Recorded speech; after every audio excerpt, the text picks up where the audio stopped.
Jésus enseigne et guérit. Marc 1, 21-28. Ils entrèrent à Capharnaüm aussitôt le jour du sabbat. Jésus se rendit à la synagogue et là, il enseignait. On était frappé par son enseignement, car il enseignait en homme qui a autorité et non pas comme les scribes. Le lieu, la synagogue de Capharnaüm, le moment, un jour du sabbat. Les personnages, pour commencer, un seul est nommé, Jésus. Lui seul compte à cet instant-là.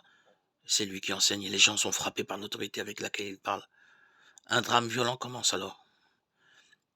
Jésus suscite l'agressivité d'un homme tourmenté par un esprit impur, c'est-à-dire par un démon. Face à lui, Jésus manifeste son autorité en réduisant au silence et en chassant le démon. La scène interroge les témoins et fait grandir la renommée de Jésus dans toute la Galilée. Cet exorcisme est le premier miracle de Jésus dans l'évangile de Marc. Il ouvre une séquence de guérison et d'exorcisme qui s'achève par une autre guérison dans la synagogue, un autre jour de sabbat. Marc 3, 1, 5.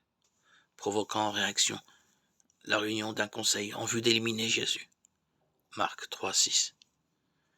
Dans cet affrontement, la Pâque de Jésus se profile déjà.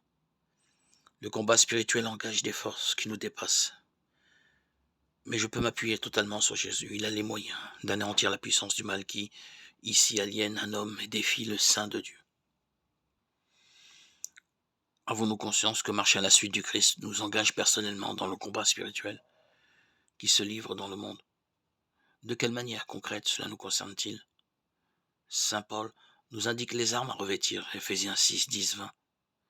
La vérité, la justice, l'ardeur à annoncer l'évangile, avec le bouclier de la foi et la prière assidue.